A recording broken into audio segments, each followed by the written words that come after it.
এখন আমরা কথা বলবো ফ্রেজ নিয়ে। তো ফ্রেজ হচ্ছে শব্দগুচ্ছ। আমরা জানি ফ্রেজ আসলে ইংরেজির বেশ একটা, আমার কাছে খুব জটিল মনে হয়, কারণ এত তার রূপ পরিবর্তন হতে পারে, আসলে এত বৈচিত্র্যতা আছে ফ্রেজের মধ্যে। সো বাক্যের অবস্থান দেখে আসলে আমরা সেটা নির্ণয় করব। ফ্রেজ কি? ফ্রেজ হচ্ছে শব্দগুচ্ছ, অর্থাৎ যার মধ্যে কোনো ভার্ব থাকবে না। আমি কি বললাম? ফ্রেজ হচ্ছে গ্রুপ অফ ওয়ার্ডস, একটা শব্দগুচ্ছ যার মধ্যে কোনো ভার্ব থাকবে না, একক শব্দগুচ্ছ যেটা দিয়ে আলটিমেটলি একক অর্থ প্রকাশ করে থাকে। এটা খুব বুঝতে হবে ভালোভাবে। আমি কি বললাম? ফ্রেজের মধ্যে কোনো ভার্ব থাকবে না, কিন্তু ভার্বাল ফ্রেজ, যার নামই তো বুঝতে পারছেন, ভার্বাল ফ্রেজ, অর্থাৎ ভার্বাল ফ্রেজের মধ্যে ভার্ব সাধারণত থেকে থাকে। ভার্বাল ফ্রেজ মানে ভার্বাল ফ্রেজ নামটাই যেহেতু ভার্বাল ফ্রেজ, অর্থাৎ ভার্বাল ফ্রেজের স্ট্রাকচার ভার্ব দিয়ে শুরু হয়, ভার্ব প্লাস প্রিপোজিশন। আমরা গ্রুপ ভার্ব পড়ে থাকি, সকল গ্রুপ ভার্বই ভার্বাল ফ্রেজ, এক বাক্যে বলে দেওয়া যেতে পারে। তো এভাবে, এবং কখনো কখনো প্রিপোজিশনাল ফ্রেজের মধ্যে কোশ্চেন যদি খুব একটু বেশ উল্টাপাল্টা হয়ে থাকে, প্রিপোজিশনাল ফ্রেজের মধ্যে ভার্ব থাকে কি? অনেকে একমত হবেন না উদাহরণ না দেখা পর্যন্ত। প্রিপোজিশনাল ফ্রেজের মধ্যে আসলে ভার্ব থেকে থাকতে পারে। তাহলে আমরা নর্মালি ধরে নিব কি ফ্রেজ হচ্ছে ভার্ব মুক্ত থাকবে। পার্টস অফ স্পিচ কয় প্রকার? 8 প্রকার। ফ্রেজ হচ্ছে 7 প্রকার, অর্থাৎ এর মধ্যে একজন, অর্থাৎ সেটা হচ্ছে প্রোনাউনের কোনো ফ্রেজ অথবা ক্লজ হয় না। এছাড়া বাকি noun phrase, adjective phrase, adverbial phrase, prepositional phrase, conjunctional phrase, interjectional phrase, এরকম ফ্রেজের প্রোনাউন ব্যতীত অন্যান্য সকল পার্টস অফ স্পিচেরই ফ্রেজ আছে। তো আমরা প্রথমে কথা বলতেই নাউন ফ্রেজ এবং অ্যাডজেক্টিভ ফ্রেজ নিয়ে কথা বলবো। নাউন ফ্রেজ এবং অ্যাডজেক্টিভ ফ্রেজ, খেয়াল করেন, আমরা দেখি বোর্ডটাতে একটু লক্ষ্য করি, আর যখন সবাই ক্লাস করবেন অ্যাকচুয়ালি সেটা অনলাইন হোক, যে কোনো প্ল্যাটফর্মে হোক, এটা আপনাকে শেখানোর জন্যই, আপনার প্রয়োজনের তাগিদেই কিন্তু এই আমাদের এই শ্রম, এই অনবদ্য কর্মকাণ্ড আসলে আপনার প্রয়োজনের তাগিদে। সো খাতা কলম নিয়ে ভালোভাবে মুড, এটা গান টান না যে একটা আলটিমেটলি গানের মতো দেখে চলে গেলাম, একটা নর্মালি শেখার উদ্দেশ্যে এবং খুব ইনফরমেটিভ ক্লাসগুলো নেওয়ার চেষ্টা করি অন্যান্য ক্লাসদের সাথে। এবং আপনারা সব মানে যারা ভিডিও দেখবেন, যা অলরেডি সবাই কম্প্যারিজনের মধ্যে গেলে দেখ খুব ইনফরমেটিভ নেওয়ার আসলে চেষ্টা করা হয়। তো সবাইকে ক্লাসের মানসিকতা নিয়ে ভিডিও দেখার উচিত। আসলে আমরা নাউন ফ্রেজটা আসলে কোথায় বসে? বাক্যের সাবজেক্টে বসে। সাবজেক্ট নিয়ে আসলে নাউন ফ্রেজ অবজেক্টে বসতে পারে, অর্থাৎ ভার্ব যখন হোয়াটের উত্তর দিবে, কি এর উত্তর দিবে, তখন আমরা ক্লজের ক্লাসেও এই কথাগুলো বলেছিলাম, বরং ক্লজের থেকে ফ্রেজের জায়গাটা আর একটু কম। প্রিপোজিশনের পরে বসতে পারে এবং অ্যাডজেক্টিভের পরে বসে নাউন ফ্রেজ। অ্যাডজেক্টিভ ফ্রেজ কোথায় বসে? এর একটা জায়গা নাউনের ঠিক পরে, মনে রাখবেন অ্যাডজেক্টিভ ফ্রেজের জায়গা হচ্ছে নাউনের ঠিক পরে। তো খেয়াল করি আমরা প্রথম সেন্টেন্সে walking in the fresh air is good for health. First সেন্টেন্সটা আমরা যদি দেখি, walking in the fresh air is good for health, তাহলে এর মধ্যে বোল্ড করে দেওয়া আছে walking in the fresh air. প্রশ্ন হচ্ছে, প্রশ্ন কিভাবে থাকবে আমাদের পরীক্ষাতে? এরকম একটা সেন্টেন্স দিয়ে তার মধ্যে কিছু অংশকে বোল্ড করে দিয়ে বলবে the underline phrase is a dash, অথবা এটা কোন ফ্রেজের উদাহরণ। তো আপনি খেয়াল করেন এই walking in the fresh air এর মধ্যে কি কোনো ভার্ব আছে? নেই, কোনো ভার্ব নেই। ওয়াকিং কিন্তু ভার্ব না, ভার্বের আইএনজি এবং ভার্বের থার্ড ফর্ম সাধারণত ভার্ব হবে না। তাহলে আমরা দেখলাম walking in the fresh air, এই যে মধ্যে, এর মধ্যে কোনো ভার্ব নেই, তাহলে নাম, অনেকগুলো শব্দ আছে, এর নামটা আমরা দিয়ে দিলাম ফ্রেজ। এবং প্রশ্ন হচ্ছে এটা কোন ফ্রেজ? এই অংশটুকু বাদ দিয়ে দেখেন তো ভার্বকে, ইজ যদি একটা ভার্ব থেকে থাকে তাহলে এই পুরো অংশটা কিন্তু একটা সাবজেক্টে একটা ফ্রেজ বসেছে, তাহলে এই ফ্রেজটাকে আমরা বলে ফেলবো নাউন ফ্রেজ। আবার প্রশ্ন কি? এখানে একটু সবাই খেয়াল করেন, ভার্বের আইএনজি করলে কি হয়? তাহলে জেরান্ড হতে পারে, কিন্তু প্রশ্ন হচ্ছে এটা। আবার খেয়াল করেন, ভার্বের আইএনজি ফর্ম সেটা আবার প্রেজেন্ট পার্টিসিপেল হতে পারে, প্রেজেন্ট পার্টিসিপেল হতে পারে, প্রেজেন্ট পার্টিসিপেল হতে পারে, প্রেজেন্ট পার্টিসিপেল হয়ে যেতে পারে। ভার্বের third form past participle, having ভার্বের থার্ড ফর্ম পারফেক্ট পার্টিসিপেল। তো প্রশ্ন হচ্ছে ভার্বের আইএনজি ফ্রম জেরান্ড, আবার ভার্বের আইএনজি ফ্রম প্রেজেন্ট পার্টিসিপেল। কখন আমরা বুঝতে পারবো এটা প্রেজেন্ট পার্টিসিপেল, আবার কখন বুঝতে পারবো এটা জেরান্ড? আইএনজি যুক্ত ভার্ব যখন নাউনের জায়গাতে বসবে তখন সে জেরান্ড হবে। সেই আইএনজি যুক্ত ভার্ব যখন অ্যাজেক্টিভ অথবা অ্যাজেক্টিভের জায়গাতে বসবে, কখনো কখনো অ্যাডভার্বের কাজ করে থাকে, বাট আইএনজি যুক্ত ভার্ব যখন নাউনের জায়গায় বসে তখন সে হবে জেরান্ড। সেই আইএনজি যুক্ত ভার্ব যখন অ্যাজেক্টিভের জায়গায় বসবে তখন সে হবে পার্টিসিপেল। কনসেপ্টটা ক্লিয়ার করে ফেলি আমরা। ওয়াকিং ইন দ্য, ওয়াকিং তাহলে কার জায়গাতে বসেছে? সাবজেক্টে বসেছে, মানে noun. Walking in the fresh air, এটা নাউন ফ্রেজ। আবার একাধারে কিন্তু অপশন থাকতে পারে জেরান্ড ফ্রেজ, নাউন ফ্রেজেরও নামই না দিতে পারে, এরকম হতে পারে। তাহলে এটা নাউন ফ্রেজ এবং জেরান্ড ফ্রেজ। খেয়াল করবেন তাহলে, দেখেন ডিড ইউ এনজয়, পরের sentence, did you enjoy reading this book? আপনি কি এই বইটি পড়তে বলছে, did you enjoy reading this book? তাহলে প্রশ্ন হচ্ছে রিডিং দিস বুক কোন ফ্রেজ এটা? তাহলে ডিড ইউ এনজয় কি উপভোগ করেন, কি ভার্বকে যখন কি দিয়ে প্রশ্ন করব, হোয়াট দিয়ে প্রশ্ন করব, তখনই আমরা পেয়ে যাব নাউন। তাহলে এটা একটা ফ্রেজ ছিল, এটাকে আমরা বলে ফেলতে পারি নাউন ফ্রেজ। আবার এই যে রিডিং ভার্বের আইএনজি ফ্রম যখন নাউনের জায়গাতে বসে তখন সে জেরান্ডের কাজ করে। রিডিং দিস বুক এটার নাম কিন্তু জেরান্ড ফ্রেজও বলতে পারি। ঠিক আছে, খুবই সহজ কনসেপ্ট। পরের সেন্টেন্স দেখি, he hopes to win the prize. তাহলে আমরা শুরু থেকে দেখি, টু উইন দ্য প্রাইজ, এর মধ্যে কোনো ভার্ব নেই, টু প্লাস ভার্ব কিন্তু ইনফিনিটিভের কাজ করে। তাহলে ভার্ব যেহেতু নেই, এটাকে আমরা বলে ফেলবো ফ্রেজ। এবার দেখেন, হি সাবজেক্ট, হোপস ভার্ব, সে আশা করে। কি আশা করে, তার আশাটা কি? ভার্বকে যখন এই কি দ্বারা প্রশ্ন করা হবে, অর্থাৎ হোয়াট দিয়ে প্রশ্ন করা হবে, তখনই আমরা বলে ফেলবো নাউন ফ্রেজ। আবার খেয়াল করেন, কোশ্চেন ঘোরাতে পারে যে নাউন ফ্রেজের নামই নাই আসলে, তখন আমরা কি বলে ফেলবো? টু প্লাস ভার্বকে আসলে কি বলা হয়? ইনফিনিটিভ। তাহলে এটা ইনফিনিটিভ ফ্রেজ। তাহলে আমরা কি বুঝলাম? ইনফিনিটিভ ফ্রেজ নাউন ফ্রেজ হতে পারে, আবার জেরান্ড ফ্রেজ নাউন ফ্রেজ হতে পারে। অর্থাৎ নাউনই তো আইএনজি যুক্ত, ভার্বই তো নাউন। সো আলটিমেটলি এটাকে আমরা walking in the fresh air, এক নাম্বার বাক্যে তাকে আমরা নাউন ফ্রেজ বলতে পারি, একাধারে জেরান্ড ফ্রেজ বলতে পারি। Did you enjoy reading this book, দুই নাম্বার সেন্টেন্সে আমরা রিডিং দিস বুক এই অংশটাকে আমরা নাউন ফ্রেজ বলতে পারি, একাধারে জেরান্ড ফ্রেজ বলতে পারি। হি হোপস, সে আশা করে। কি আশা করে? ভার্বকে যখন কি দিয়ে প্রশ্ন করা হবে তখনই আমরা নাউনের অরিজিন পেয়ে যাব, টু উইন দ্য প্রাইজ। এই ফ্রেজটাকে আমরা নাউন ফ্রেজ বলতে পারি। আবার টু প্লাস ভার্ব দিয়ে শুরু হয়েছে, তাহলে এটা ইনফিনিটিভ ফ্রেজ বলে ফেলতে পারি। পরের কোশ্চেনটা দেখেন তো, a man in great difficulties came to me for help. এখানে বোল্ড করে দেওয়া হয়েছে, ইন গ্রেট ডিফিকাল্টিসের নিচে দাগ দেওয়া হয়েছে। প্রশ্ন হচ্ছে এটা কোন ফ্রেজ? আজকের লেকচারের একদম শেষে একটা ফিনিশিং দিয়ে দিব। অ্যাডজেক্টিভ ফ্রেজ, অ্যাডভার্বিয়াল ফ্রেজ এবং প্রিপোজিশনাল ফ্রেজ একই সাথে হতে পারে। সবাই একটু খেয়াল করেন, in great difficulties, in great difficulties এই অংশটা কি দিয়ে শুরু হয়েছে বলেন? ইন গ্রেট, প্রিপোজিশন দিয়ে শুরু হয়েছে বিধায় এটাকে আমরা প্রিপোজিশনাল ফ্রেজ বলতে পারি। আপনাকে যদি শুধু প্রশ্ন করা হয় ইন গ্রেট ডিফিকাল্টিস কোন ফ্রেজ, এটা প্রিপোজিশনাল ফ্রেজ। কিন্তু বাক্যে দেখেন কার পরে বসেছে? এ ম্যান নামক নাউনের পরে বসেছে, তাহলে এটা অ্যাডজেক্টিভ ফ্রেজ, অ্যাডজেক্টিভ ফ্রেজ। এটা কখনোই আমরা উল্টাপাল্টা করবে ফেলবো না কিন্তু। আবার দেখেন পরের অংশ, a friend in need is a friend in deed.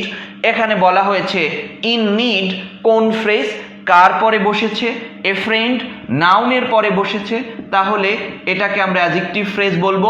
Adjective ফ্রেজের একটাই কনসেপ্ট, একটাই জায়গা, কনস্ট্যান্ট জায়গা, সেটা নাউনের ঠিক পরে বসে। এ ফ্রেন্ড ইন নিড নাউনের পরে বসে অ্যাডজেক্টিভ ফ্রেজ হয়ে গেছে। আবার দেখেন, এভরিবডি লাভস ট্রাভেলিং অ্যাব্রোড। আমরা প্রশ্ন করেছি travelling abroad, the underlined word is a dash, এটা কোন ফ্রেজের অন্তর্ভুক্ত? ঠিক আছে, এভরিবডি লাভস প্রত্যেকেই পছন্দ করে, কি পছন্দ করে, কি, এই যে ভার্বকে যখন কি দিয়ে প্রশ্ন করা হচ্ছে তখনই আমরা তাকে নাউন ফ্রেজ বলছি। কিন্তু এই নাউন ফ্রেজটা কি দিয়ে শুরু হলো? ভার্বের আইএনজি দিয়ে। এর নাম কিন্তু জেরান্ড ফ্রেজ আমরা বলে ফেলতে পারি। লাস্টের কোশ্চেনটা একটু খেয়াল করেন, ওয়াকিং অ্যালং দ্য রোড। প্রশ্ন বাক্যটা কি ছিল? The man walking along the road is known to me. Walking along the road এটা কোন ফ্রেজ? প্রশ্ন করে ফেলেন। দ্য ম্যান কিন্তু নাউন ছিল, নাউনের পরে বসেছে, আমরা তাকে কি বলে ফেলবো? Adjective phrase. কিন্তু খেয়াল করেন, ওয়াকিং অ্যালং দ্য রোড এটা কিন্তু অ্যাডজেক্টিভ ফ্রেজ। আবার কেন নাউনের পরে বসেছে অ্যাডজেক্টিভ হয়েছে? আবার দেখেন ভার্বের আইএনজি ফর্ম কি হতে পারে? Present participle. তাহলে একাধারে পার্টিসিপল ফ্রেজও বলা যেতে পারে। আমরা দেখেছি ভার্বের আইএনজি ফর্ম নাউনের জায়গাতে বসলে সেটা noun phrase or gerund phrase বলতেছি। আবার সেই কনসেপ্টটা যদি যখন অ্যাডজেক্টিভ হচ্ছে ভার্বের আইএনজি ফর্ম, তখন সেটাকে কিন্তু আমরা পার্টিসিপল ফ্রেজও বলে ফেলতে পারছি। সো এই যে জায়গাটা ছিল, the man walking along the road is known to me, তাহলে নাউনের পরে বসেছে, এটা অ্যাডজেক্টিভের জায়গা। এই ভার্বের আইএনজি ফর্মকে এখন adjective phrase, walking along the road এটা অ্যাডজেক্টিভ ফ্রেজ এবং একাধারে পার্টিসিপল ফ্রেজ বলেও আমরা ডিফাইন করতে পারি। এবার আমরা একই সাথে চারটা ফ্রেজ নিয়ে আলোচনা করব। Conjunctional phrase, adverbial phrase, prepositional phrase এবং আমরা একটু আগে দেখেছিলাম অ্যাডজেক্টিভ ফ্রেজ, সেটাকেও আমরা নিয়ে আসবো এই মধ্যে আলোচনাকে আরও অন্যান্য ফ্রেজের সাথে। যেটা প্রিপোজিশনাল ফ্রেজটা আসলে খুবই একটা এত রূপ চেঞ্জ করে, আমরা একটু দেখব। তো প্রথমে একটা সহজ ফ্রেজ দিয়ে আমরা শুরু করি, সেটা হচ্ছে কনজাংশনাল ফ্রেজ। আমি যদি লিখি she as well as her friends went there. প্রশ্ন হচ্ছে as well as আসলে কোন ফ্রেজের অন্তর্ভুক্ত? The underline. এই যে as well as কোন ফ্রেজের, এই বাক্যটাকে যদি আমরা একটু দেখি, দেখেন ভার্বকে আছে went। এই বাক্য যদি আমরা ভেঙে ফেলি নর্মালি কেমন হবে? she went there। আবার যদি লিখি her friends went there, তাহলে দুটো বাক্য কিন্তু হয়েছে। she went there, এই she এর ভার্ব went ছিল, আবার her friends এর ভার্ব went ছিল। তাহলে এই জায়গাটা কার ছিল? দুটো বাক্যকে যে এক করবে এই জায়গাটা কিন্তু কনজাংশনাল ফ্রেজ। তাহলে as well as conjunctional phrase. Normally যদি আমরা দেখি, চিন্তা করি যে as well as এটা কোন ফ্রেজ, এর মধ্যেই কিন্তু যখন দেখবেন ভার্ব, একই ভার্বের দুটো সাবজেক্ট আছে, তখন আপনি সিদ্ধান্ত নিয়ে নেবেন যে এটা কনজাংশনাল ফ্রেজ।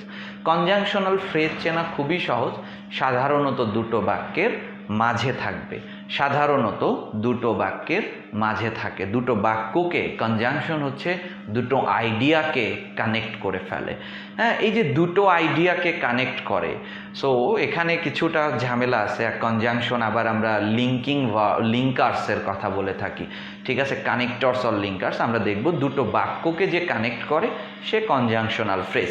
এটা কনসেপ্ট আসলে আলটিমেটলি খুব সহজ কনসেপ্ট, কিন্তু আমাদের এখান থেকে সবার কাছে অনুরোধ থাকবে লেকচারটা খুবই ভালোভাবে আসলে দেখতে হবে।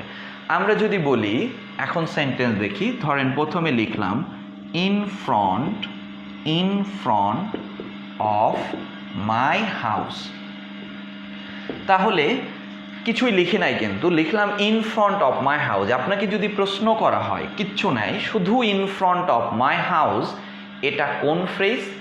কি দিয়ে শুরু হয়েছে? ইন থেকে, অর্থাৎ প্রিপোজিশন দিয়ে শুরু হয়েছে। একটু খেয়াল করেন, in the college campus, prepositional phrase. এটা প্রিপোজিশন দিয়ে একক অর্থ যখন প্রকাশ করে সেটা প্রিপোজিশনাল ফ্রেজ। প্রিপোজিশনাল ফ্রেজ দুইভাবে হতে পারে। আবার দেখেন ইন ফ্রন্ট অফ, ইন একটা প্রিপোজিশন, অফ একটা preposition, in order to, in একটা প্রিপোজিশন, টু একটা preposition. When a word or group of words, যদি কি হচ্ছে সারাউন্ডেড বাই টু প্রিপোজিশন, দুটো প্রিপোজিশন দিয়ে ঘেরা থাকে, সেটা একটা প্রিপোজিশনাল ফ্রেজ হয়ে যেতে পারে। আবার প্রিপোজিশন দিয়ে শুরু একক অর্থ যদি বোঝায় তাহলে সেটাও একটা প্রিপোজিশনাল ফ্রেজ হতে পারে। কিন্তু এই প্রিপোজিশনাল ফ্রেজ, প্রিপোজিশনের অবস্থান আসলে আগে বুঝতে হবে আমাদেরকে, প্রিপোজিশনের অবস্থান আগে বুঝতে হবে। আমরা প্রিপোজিশনের অবস্থান নিয়ে কাজ করব এখন। একটু সবাই বুঝেন, ফ্রেজ হচ্ছে শব্দগুচ্ছ আর পার্টস অফ স্পিচ হচ্ছে একটা শব্দ। দেখি আমরা প্রিপোজিশনাল ফ্রেজ নিয়ে কথা বলি। I saw the boy near the station, বাক্যগুলো একটু ভালো করে দেখবেন, near the station, এবং কোথায় কনফ্লিক্টটা অ্যারাইজ হয় সেটা নিয়ে আমরা আলোচনা করব। আমি তিনটি বাক্য লিখব। the books put on the table, on, salam to you, তোমাকে অভিবাদন, to, I am satisfied with you, I am satisfied with you. আমরা চারটা বাক্য দেখেছি, আমরা প্রিপোজিশন নির্ণয় করে, অন, টু, উইথ এগুলো প্রিপোজিশন আপনি সহজেই ধরতে পারবেন। কিন্তু সমস্যাটা আসলে ক্লাসের সময় স্টুডেন্টের একটা প্রশ্ন আসে, নাউনকে মডিফাই করে কে, অথবা প্রোনাউনকে মডিফাই করে কে, অ্যাডজেক্টিভ। নাউন অথবা প্রোনাউনের আগের জায়গাটা কার, তাহলে অ্যাডজেক্টিভ। আবার প্রিপোজিশন মানে কি, প্রি মানে পূর্ব, পজিশন মানে অবস্থান। তাহলে কিসের পূর্বে অবস্থান করে, নাউন অথবা প্রোনাউনের পূর্বে, নাউন অথবা প্রোনাউনের পূর্বে প্রিপোজিশন বসে। এই জায়গাতে নাউন অথবা প্রিপোজিশন, প্রোনাউনের পূর্বে প্রিপোজিশন বসে। এইখানে স্টুডেন্টের এতটা কনফ্লিক্ট কাজ করে, এতটা মানে এত পাজেলড হয়ে যায়, এবং প্রায় এই প্রশ্নটা আসলে ধরতে পারে না। আমরা প্রিপোজিশন বুঝলে প্রিপোজিশনাল ফ্রেজও বুঝবো। তাহলে প্রশ্ন হচ্ছে নাউন প্রোনাউনকে মডিফাই করে তো ভাই অ্যাডজেক্টিভ, আবার নাউন প্রোনাউনের আগে আবার প্রিপোজিশনও বসে। কথা কি বুঝতে পারছেন? নাউন প্রোনাউনের আগে অ্যাডজেক্টিভ বসে, আবার নাউন প্রোনাউনের আগে প্রিপোজিশনও বসে। এখন আমরা দেখব, একটু খেয়াল করি। দ্য স্টেশন নাউন, এখন প্রশ্ন অনেকে হচ্ছে নাউনকে মডিফাই করে, ভাই এটা তো তাহলে নেয়ার তো অ্যাডজেক্টিভ, কনসেপ্ট কিন্তু এটা না। দ্য বয়কে নাউন। প্রিপোজিশন হচ্ছে এমন একটা শব্দ যা নাউন প্রোনাউনের পূর্বে বসে আবার একটি নাউনের সাথে সংযোগ করে। নাউনের সাথে আবার নাউন প্রোনাউনের যে সংযোগ করে সে প্রিপোজিশন। নেয়ার এখানে প্রিপোজিশন। দেখেন, দ্য বুকস সাবজেক্ট, পুট হচ্ছে ভার্ব, টেবিল কে ছিল, নাউন। প্রিপোজিশন হচ্ছে এমন একটা শব্দ যা ভার্বের সাথে নাউন প্রোনাউনকে সংযোগ করে। সালাম এখানে ভার্ব, সালাম টু ইউ, তাহলে ভার্বের সাথে নাউন অথবা প্রোনাউনকে সংযোগ করে। টু এখানে কে, তাহলে preposition. I am satisfied, satisfied কে অ্যাডজেক্টিভ ফ্রম, ইউ কে প্রোনাউন, অ্যাডজেক্টিভের সাথে নাউন প্রোনাউনের সংযোগ করে। এন পি দিয়ে নাউন প্রোনাউন বোঝাচ্ছি আমি, সংযোগ করে। উইথ এখানে প্রিপোজিশন। তাহলে আশা করি বুঝতে পারছেন, প্রিপোজিশন হ্যাঁ নাউন প্রোনাউনের আগে অ্যাডজেক্টিভও বসে। কনসেপ্টটা হচ্ছে প্রিপোজিশন হচ্ছে এমন একটা শব্দ যা নাউন প্রোনাউনের সাথে আবার নাউন প্রোনাউনের সংযোগ করেছে। এই যে নেয়ার প্রিপোজিশন। প্রিপোজিশন হচ্ছে এমন একটা শব্দ ভার্বের সাথে নাউন প্রোনাউনের সংযোগ করেছে। অন এখানে প্রিপোজিশন। প্রিপোজিশন হচ্ছে এমন একটা শব্দ অ্যাডজেক্টিভের সাথে নাউন প্রোনাউনের সংযোগ করেছে, সেটা প্রিপোজিশন। তো আমরা এখন খেয়াল করেন, প্রিপোজিশন নিয়ে আমরা যদি কথা বলি তাহলে প্রিপোজিশনের অবস্থানগুলো একটু বুঝবেন।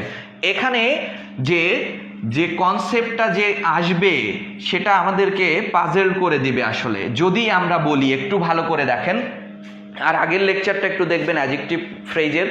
In front of my house, এটা কোন ফ্রেজ? কিছুই নেই, বাক্য টাক্য কিছু নেই, একটা শব্দগুচ্ছ দিয়েছি। এটা কোন ফ্রেজ? এটা অবশ্যই প্রিপোজিশনাল ফ্রেজ। কেন? প্রিপোজিশন দিয়ে শুরু করে একক একটা অর্থ হয়েছে।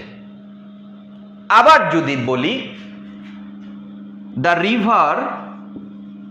রিভার ইন ফ্রন্ট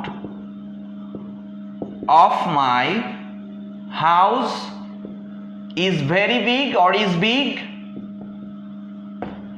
এবার যদি বলি in front of my house, কোন ফ্রেজ? কার পরে বসলো? নাউনের পরে বসেছে। In front of my house এখন অ্যাডজেক্টিভ ফ্রেজ।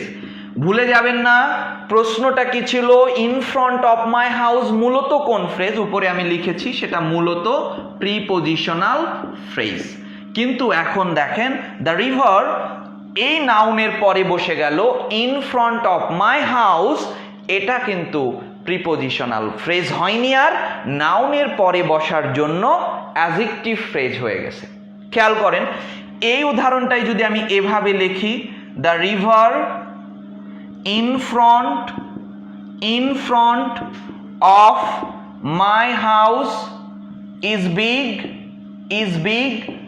এবার দেখেন আমি শুধু ইন ফ্রন্ট অফের নিচে দাগ দিলাম, শুধু ইন ফ্রন্ট। এখানে গোলায় ফেললে চলবে না, যে রিভার তো নাউনের পরে অ্যাডজেক্টিভ বসে, কনসেপ্ট কিন্তু সেটা আছে।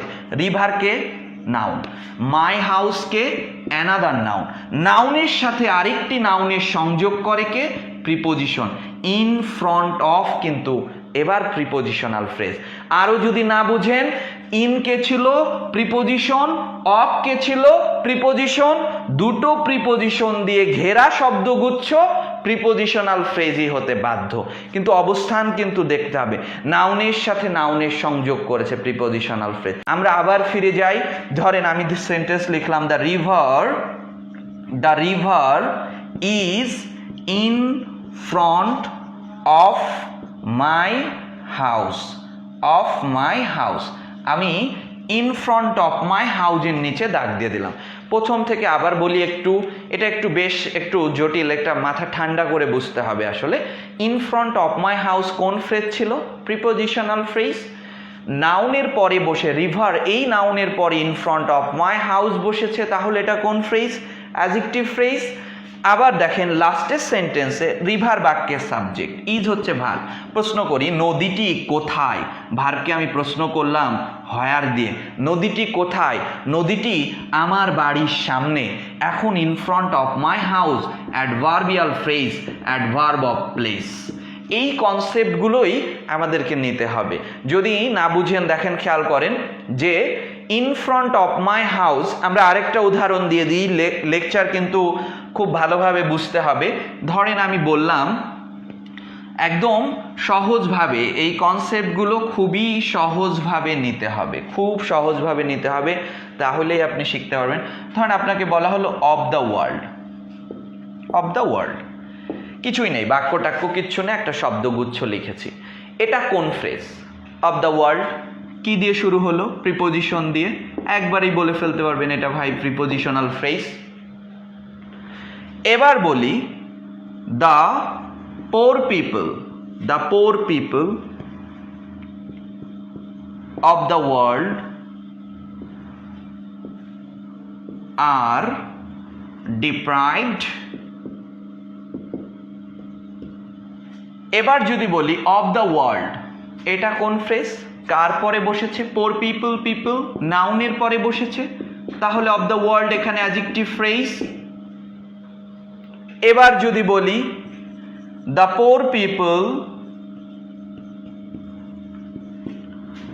আর ডিপ্রাইভড, গরিবেরা বঞ্চিত। কোথায় বঞ্চিত? Of the world. তখন of the world adverbial phrase হয়ে গেল।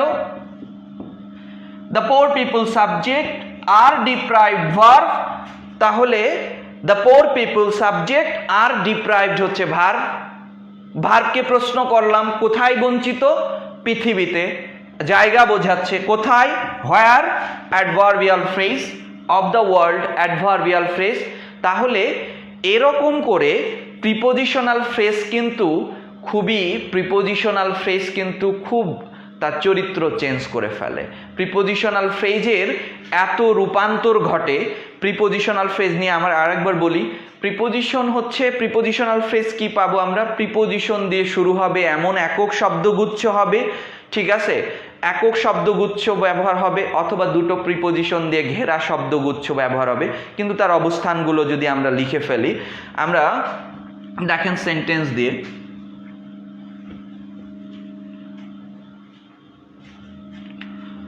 I met the headmaster on behalf of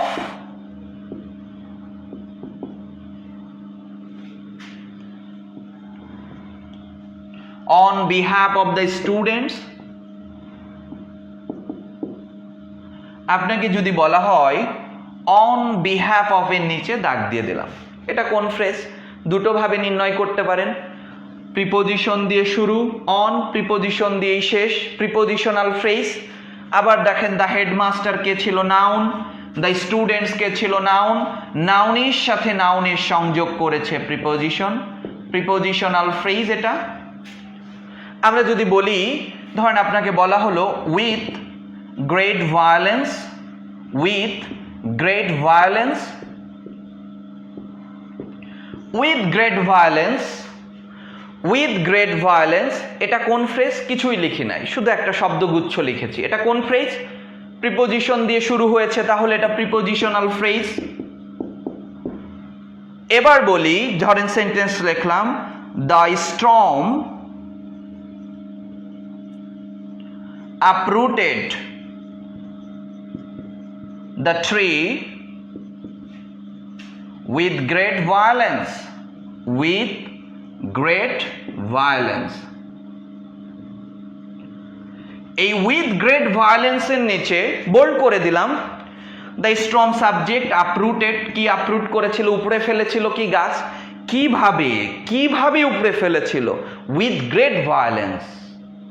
এই যে ভার্বকে ব্যাপক সহিংসতার সাথে খুব জোরালোভাবে উপড়ে ফেলেছিল, তাহলে এই যে ভার্বকে যে মডিফাই করেছে, কিভাবে, হাউ এর উত্তর দিচ্ছে। এখন এই অংশটাকে আমরা বলে ফেলবো অ্যাডভার্বিয়াল ফ্রেজ। সো এরকম করে আমরা যদি লিখি অ্যাডভার্বিয়াল ফ্রেজ এবং প্রিপোজিশনাল ফ্রেজ, কিন্তু খুবই নর্মালি, খুবই একেবারেই কোরিলেটেড হয়ে যাচ্ছে। প্রিপোজিশনাল ফ্রেজ র্যান্ডমলি আমরা দেখে ফেলেছি অ্যাডভার্বিয়াল ফ্রেজে উত্তীর্ণ হচ্ছে। আমি যদি বলি ইন দ্য রুম, কোন ফ্রেজ বলে ফেলেন? কিছুই লিখি নাই, প্রিপোজিশন দিয়ে শুরু হয়েছে, এটা প্রিপোজিশনাল ফ্রেজ। এখন যদি বলি he is in the room, he is in the room, এটা কোন ফ্রেজ? দেখেন হি সাবজেক্ট, এটা ভার্ব, সে কোথায়? রুমে আছে, তাহলে এই ইন দ্য রুমই এখন জায়গা বোঝাচ্ছে, অ্যাডভার্বিয়াল ফ্রেজ হয়ে গেছে। সো প্রিপোজিশনাল ফ্রেজ এবং অ্যাডভার্বিয়াল ফ্রেজ দেখতে পারতেছেন বাক্যে কিভাবে তার রূপ চেঞ্জ করতেছে। সো নর্মালি আমরা আসলে এটাকে মুখস্থ করব না, বাক্যের অবস্থান দেখে আমাদেরকে কনসেপ্টটা নিয়ে নিতে হবে। কনসেপ্টটা আমরা যদি নিয়ে ফেলতে পারি তাহলেই নর্মালি আমরা সেটাকে খুব সহজেই রূপ দিতে পারবো, নির্ণয় করে ফেলতে পারবো। তাহলে আমরা যদি বলি সবগুলোকে নিয়ে নাউন ফ্রেজের অবস্থানগুলো যদি আপনি ক্লিয়ার করেন, তবে নাউন ফ্রেজ যখন ভার্বের আইএনজি দিয়ে হয় সেটা জেরান্ড ফ্রেজে রূপান্তর হতে পারে। অ্যাডজেক্টিভ ফ্রেজের একটাই জায়গা বলেছি, সেটা নাউনের পরে, এবং অ্যাডভার্বিয়াল ফ্রেজ কিন্তু তার অবস্থানগুলো নিয়ে সবসময় দেখতে হবে বাক্যের কি কি হতে পারে। ভার্বকে যখন হাউ, হোয়েন এবং হোয়ার এবং সাথে হোয়ারে উত্তর দিতে পারে। এছাড়া অ্যাডভার্বিয়াল ফ্রেজ কারণ, ফলাফল বোঝাবে, উদ্দেশ্য বোঝাবে, শর্ত বোঝাবে, তুলনা বোঝাবে। নর্মালি আপনাকে যদি প্রশ্ন করা হয়, দেখেন খেয়াল করেন, এই কনসেপ্টটা নিয়েও আমাদের মধ্যে একটা কনফ্লিক্ট অ্যারাইজ হয়ে যায়। আমি যদি লিখি two see the exhibition, to see the exhibition, এটাকে আপনি কোন ফ্রেজ বলবেন? কিছুই নাই, ধরেন আমি বললাম কোন ফ্রেজ, এটা বাক্যে এখনো যোগ করি নাই।